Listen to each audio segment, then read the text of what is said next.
Welcome to Bloody Besties, your true crime podcast with best friends who have known each other since elementary school. We are your hosts, forensic scientist Ruby Wilde, presenting little-known cases to me, Melissa May, the daughter of police officers and true crime addict, who will be the one to bring you fun facts about our episode. So sit back, relax.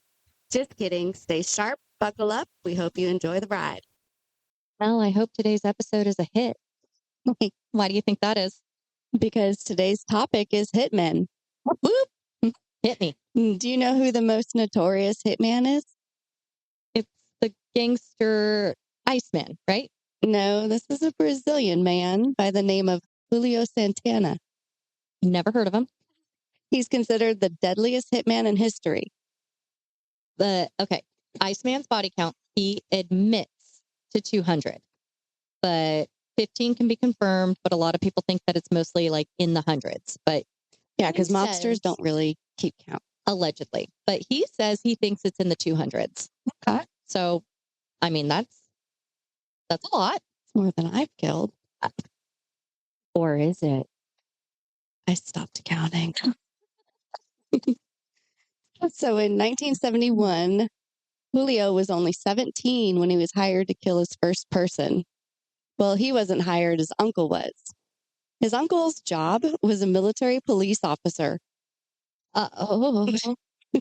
Wait, so awkward. Somebody's hiring an MP to kill somebody, and he's like, 17-year-old nephew, I got a job for you. Right. And he's like, on it. Yeah, he wanted to kind of introduce his nephew into this life. Well, so he's already in this life. Yeah. As a hitman. Yeah, his uncle's in it. Yep. And he's like, I think I'll give this one to my nephew. So I'm telling you, this Julio Santana story could be an episode in itself, but we're just doing fun facts right now. Well, it might be if anybody's real interested. We all know that we Please can dive let us know at Bloody Besties podcast at Gmail. Oh, yes. Or is it Bloody Besties at Gmail? I think it's Bloody Besties at Gmail, but if not, you can also hit us on the socials, Instagram, Facebook. I believe, according to Marketing Megan, we're getting an X and some threads. Tiki-talkie. Tiki-talkie. I don't know. It's her bag. I ain't into it, but hit us up somewhere. I'm sure you could find us. Yeah. I think I would like to hear more about Julio. Okay. Well, what's his body count? Julio? Yeah. 500 unofficially. His uncle? I don't know. Oh. Because again, fun facts. Okay. Well, like I said, we'll dive deeper if y'all want us to. But today we're not talking about him. Today, we're going to go ahead and just start on the evening of July 18th, 1973 with Christine Demeter. She's 33. She was found by her husband on the garage floor of their Dundas Crescent home in Mississauga, Ontario. That's Canada. Hey.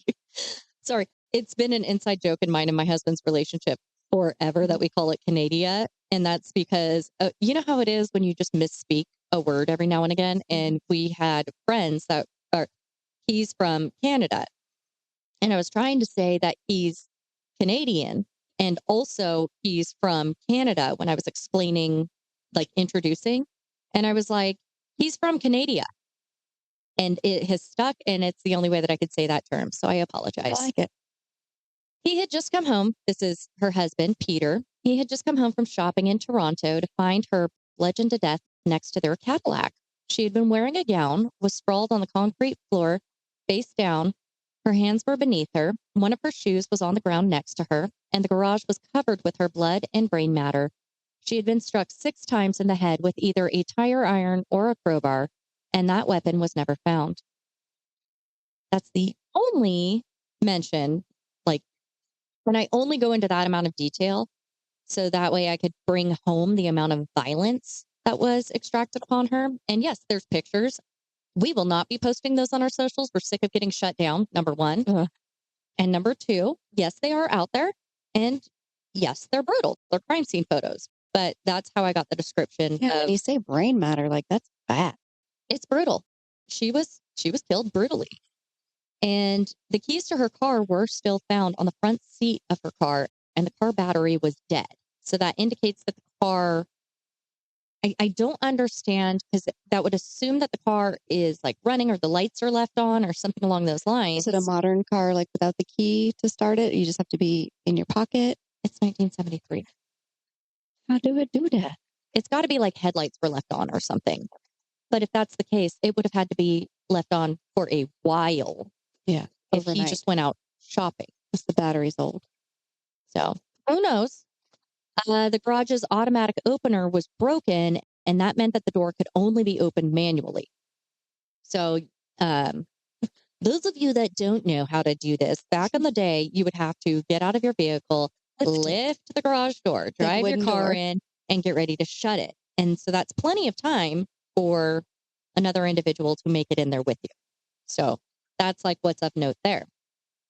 As I said, there was no murder weapon found, and the couple's daughter, Andrea, had been left unharmed at the age of 3 inside watching TV. So they just ignored her. Thank goodness. She was sent off to live with her father's cousin and his family, and she was raised alongside their son, Stuart, and they raised her as if she was their daughter. So she thought that Stuart was her brother and they were her parents. She was only 3. And we're going to come back to her after I finish everything else. So I think it's probably not an Italian mobster because they don't kill women or children. Like you got the children part down, but this is obviously a woman.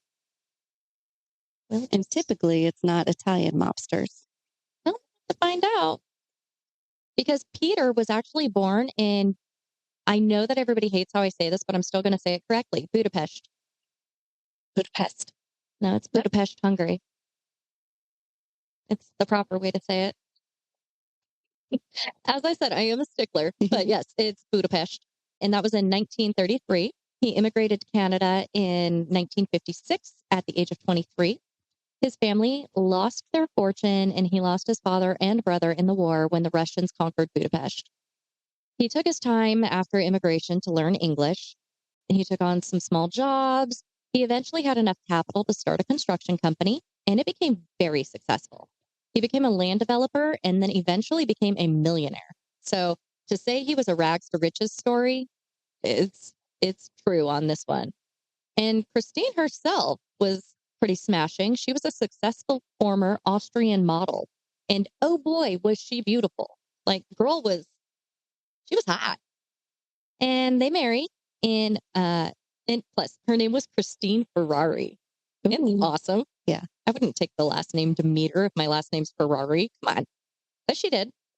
So Peter Demeter married Christine Ferrari in 1967. And they had met because he was on a trip to Vienna. Like while she was doing her thing, he was doing his thing. And they were like, yeah. And then they get married and she goes to Canada to live with him. They have their daughter in 1971. But it wasn't joyful. They were together a couple of years. And that's when the murder happened. So lead investigator detective William Taggart, he became the chief of police of Peel Regional Police. He was suspicious of Peter because his behavior in the aftermath of his wife's murder was strange, to say the least. The first thing he said to Detective Barry King was, quote unquote, why can't you just get her out of here? Referring to the garage. As usual, the police went around the neighborhood. You know, did you see anything? Yeah. What would you say about the relationship? You know, trying to figure out, because that's where you get a lot of good hot info, unless you live where we all live. And I don't even know my neighbors' names. So, right. When you're in the middle of nowhere, this doesn't work. Like I did see a car drive by, which is weird. Out here? My house too. Okay. I was like, yeah, anytime that we see somebody on the road, we're like, who are you? What are you doing here? You don't belong here. We've only got 3 people on this road. Yeah. So as the police are canvassing the neighborhood, thank goodness for nosy neighbors in this case, because police were told that the couple was far from happy. Christine had found 2 plane tickets in her husband's belongings, and the other ticket was not for her. It was for another woman. She told the neighbor to hold on to the tickets for safekeeping. Love it. She also found love letters between Peter and another model, Marina Hunt, who was also from Austria. So he's got a type. Definitely.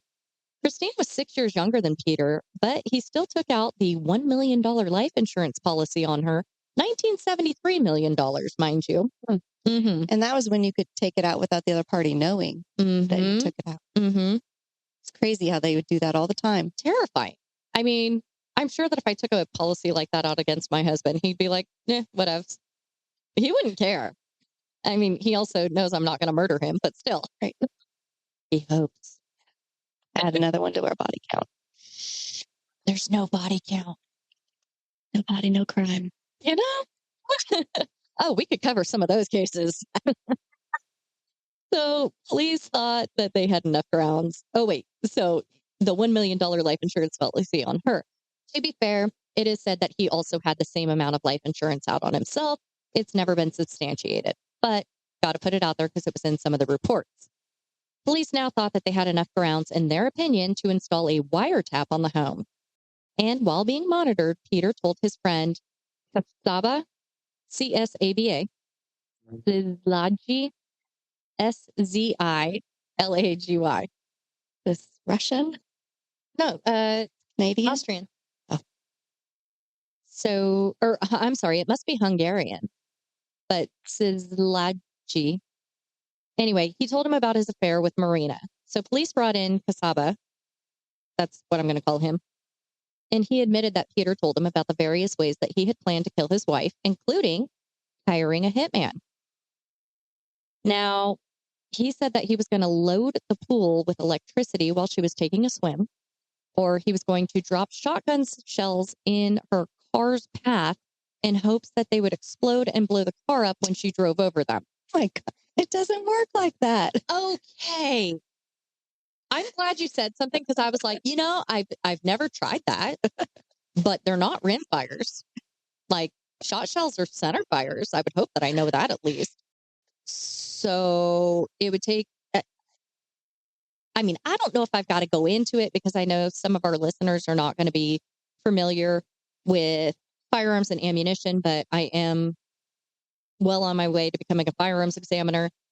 Shot shells are center fire, which means your firing pin has to strike the center of the base of the head stamp because that's where your primer is. And a rim fire, the primer material is on the edge of the head stamp. And so compression will basically send that off.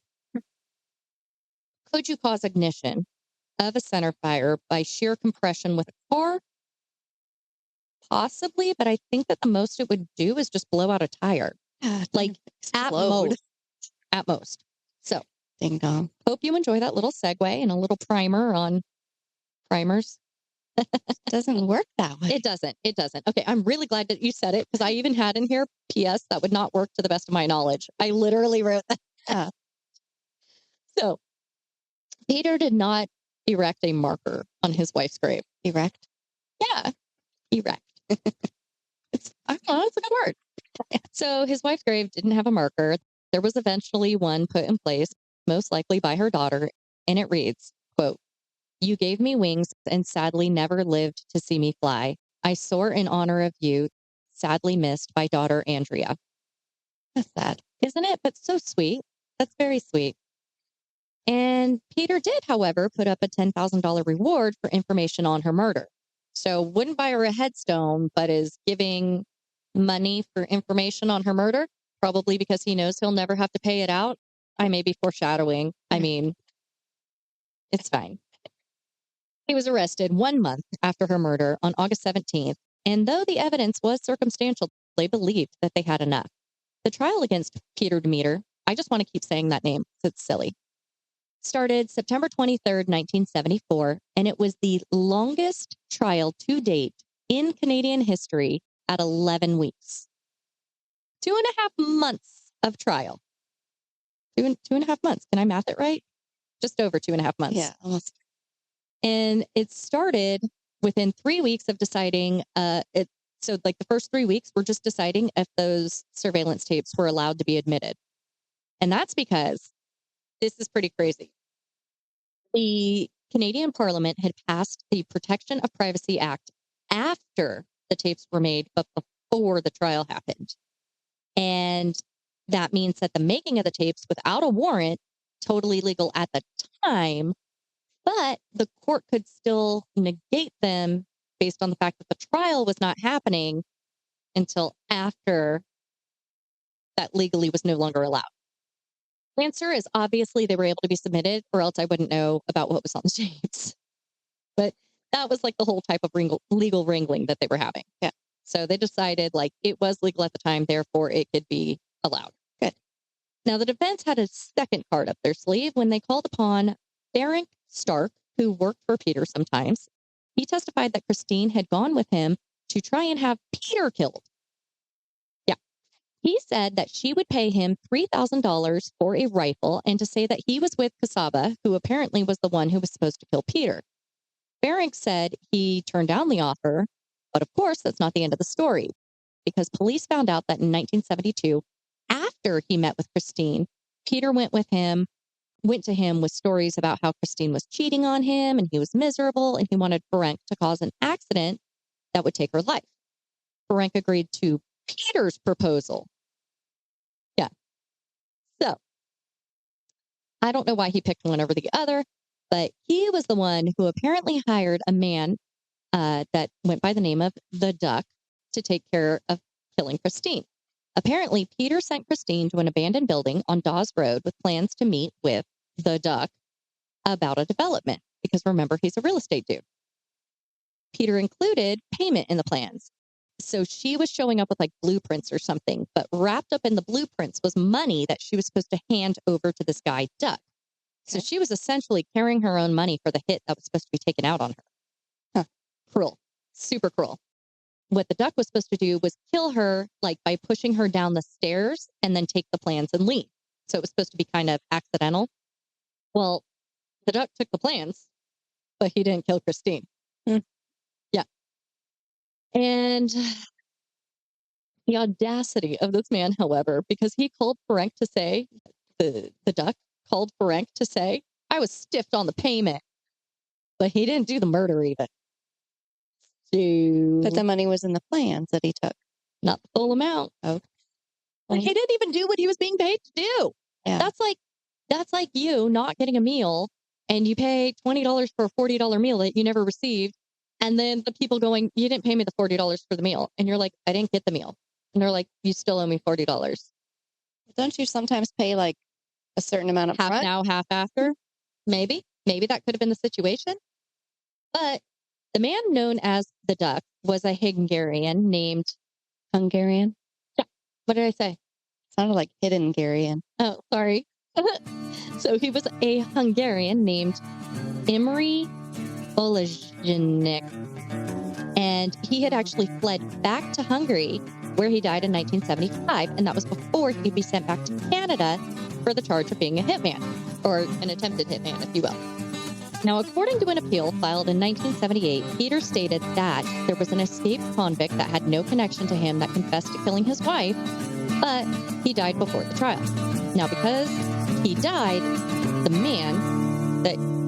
Okay, this is also really convoluted. It has to do with whole hearsay testimony, but the man that he confessed to was going to testify to what he heard, and because the dude died. So obviously the guy who was confessing couldn't confess anymore because he died.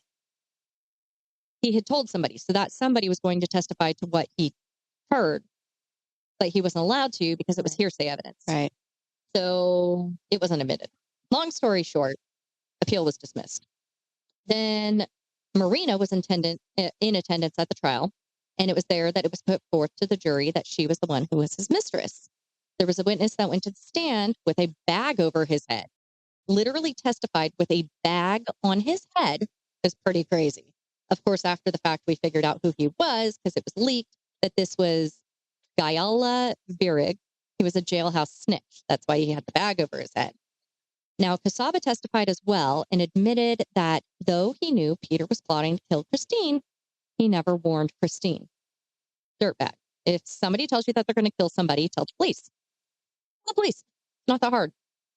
His defense attorney had some choice words about Casaba's character, stating that he was a quote-unquote man who was the most miserable human being who lives on the face of the earth, a man with the pretensions of a nobleman who has had to dissociate himself from his parents, his sister, his friends, and his country.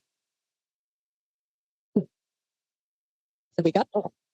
Then Peter was found guilty, and he was found guilty of ordering the hit on his wife and sentenced to life in prison on December 6, 1974, with no possibility of parole for 10 years. Marina, for her part, moved back to Austria after the trial with Peter's dog, Beelzebub, who was a little spaniel. I was like, at least the dog gets a good life. Yeah. And there's pictures of her like walking the dog outside the courthouse. It's super cute. I love Cocker Spaniels. It's so cute. If it's a Cocker. It just said spaniel. Yeah. I don't know. There's pictures of it. I'm sure you could see it. But they're black and white. Jaeger just farted. Great. We're going to get gassed out. Jaeger farts. Look at him. I know what you're talking about. So Peter's defense attorney, Joseph Pomerant, also was known to defend Anatoly. I don't know why I picked these names. I mean, I don't pick the names, but I pick the cases with these names. Of note, Peter's defense attorney, Joseph Pomerant, who was also known to have defended Anatoly Sharansky, who was a Soviet who was accused of treason. He himself, Joseph Pomerant, was tried for forgery in 1981. He was 46 when he was charged with 11 counts of forgery, uttering, I don't know what uttering charge is, but it's a charge, conspiracy to commit perjury, forgery, counseling to commit perjury, and attempting to obstruct justice by asking for someone to give false information to the police. Right. So that's Peter's defense attorney that's charged with this. In 1981. So Peter's trial ended in 1974. So this is, 7 years later? He was found to have two promissory notes in the amounts of $500,000 and $250,000 from Dr. Girdev Singh Sangha, who was an international drug trafficker who was serving 14 years in prison. Joseph had represented him and knew he had money stashed in Swiss bank accounts. The problem arose when it was determined that Sangha's signature was forged by a man named Michael Martin. For these crimes, he was found guilty and sentenced to 5 years in federal prison in 1982 after pleading guilty. Now again, there's yet another rabbit hole. This is my life, okay? You give me one case and I'm just going to find 15,000 that are connected. Because he was also, he was defended by Austin Cooper in this case, who defended Keith Richards when he was arrested for possession of heroin in 1978. And he was able to plea him out with a sentence that he was to play a benefit concert for the blind. Another client is infamous in the true crime community as he defended fellow lawyer Ken Murray, who was charged with obstruction of justice on tapes that showed the Ken and Barbie killers. So that was Paul Bernardo and Carla Homolka, that they had made of themselves molesting and torturing 3 of their victims. Paul had told his lawyer where to find 6 8mm tapes of the abuse, and his lawyer held on to them until he recused himself from Paul's trial over a year later. For over a year, he then gave those tapes to Paul's new lawyer, John Rosen, who then handed them over to prosecution 12 days after viewing them. So this new lawyer was like, fuck this shit. Unfortunately, still not great.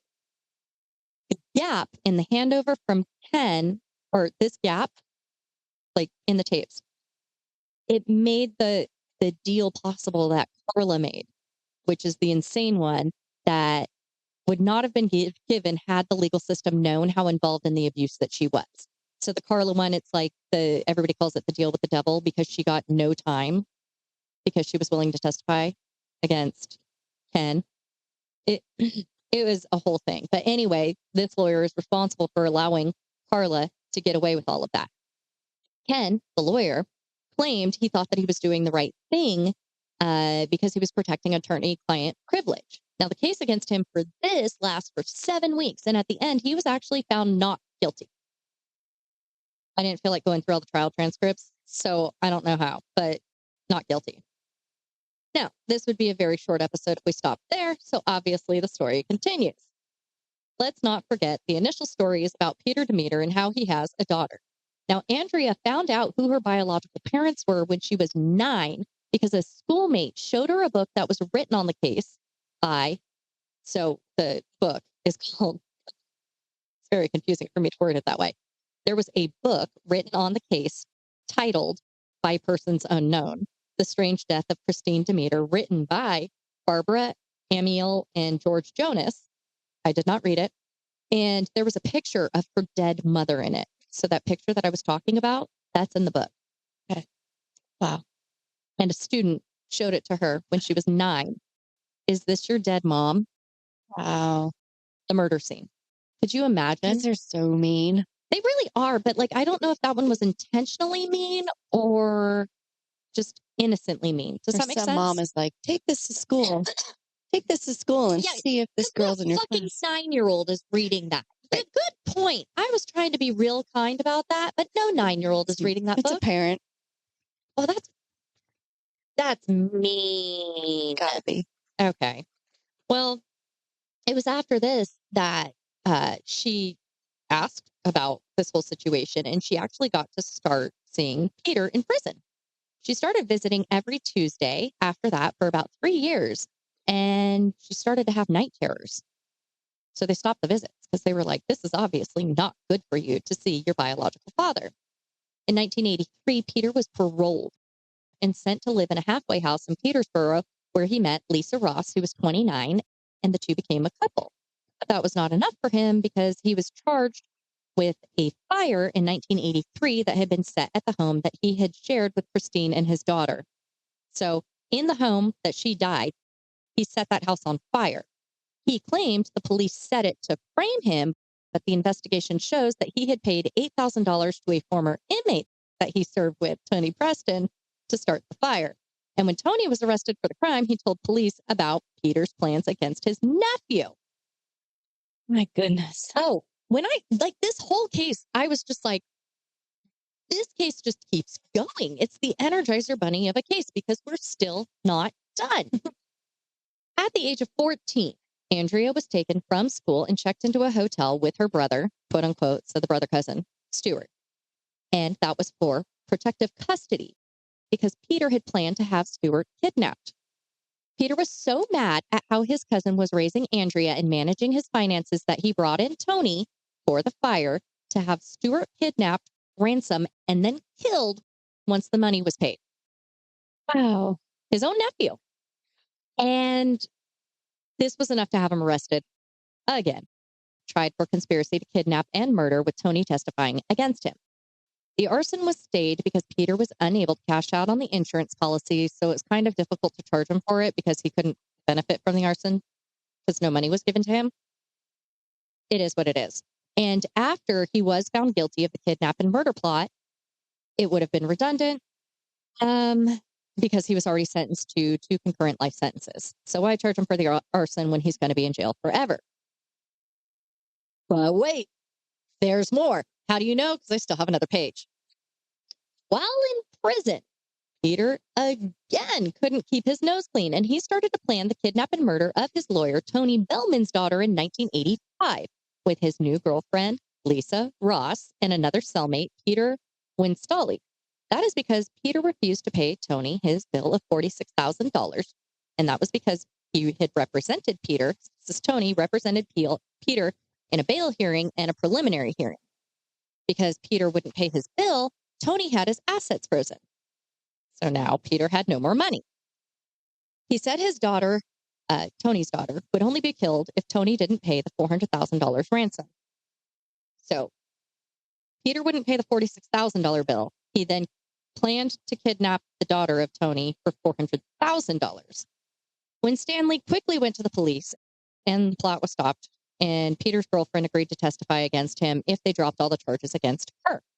Mr. Justice John O'Donnell said in his trial, quote, "Your evil knows no bounds. It never ends. Whether or not you are inherently evil, I don't know, but you ooze evil out of every pore and contaminate everyone around you."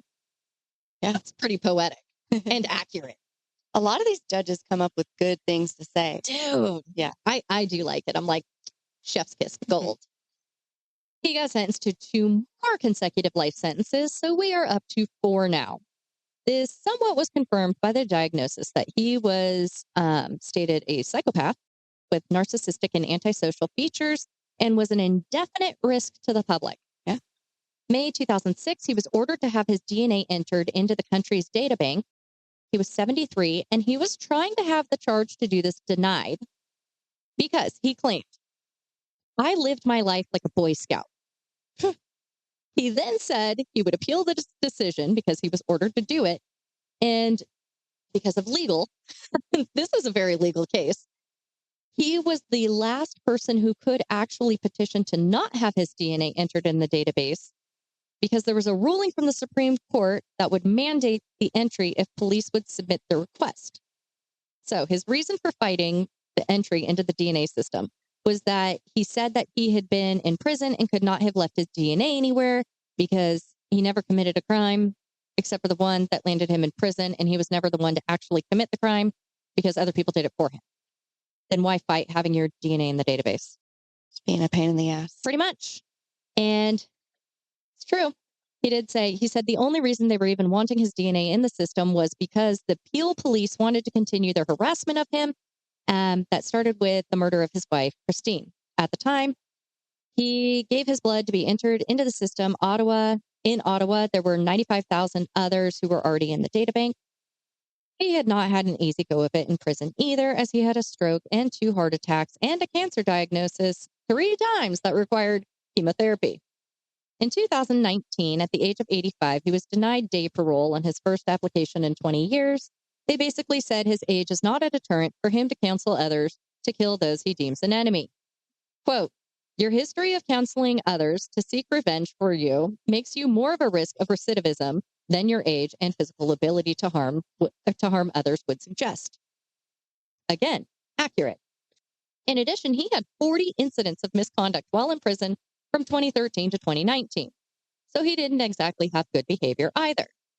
He changed his will to give his daughter only $1 when he dies, which we'll get to the fact that I don't think she cares about this at all.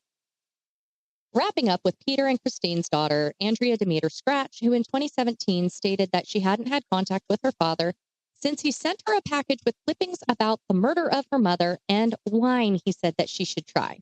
The offense was he knew she was an alcoholic, and she took it as a threat that he wanted her to drink herself to death. She said that she regrets how tough she made life on her aunt and uncle, who she considered to be her parents. She even tried to burn down their house once. She doesn't fault them, as she said that they were just dealing with a messed up kid. She lost custody of her oldest daughter in 2004 when her daughter was 4 because she had been caught drunk driving with her in the car.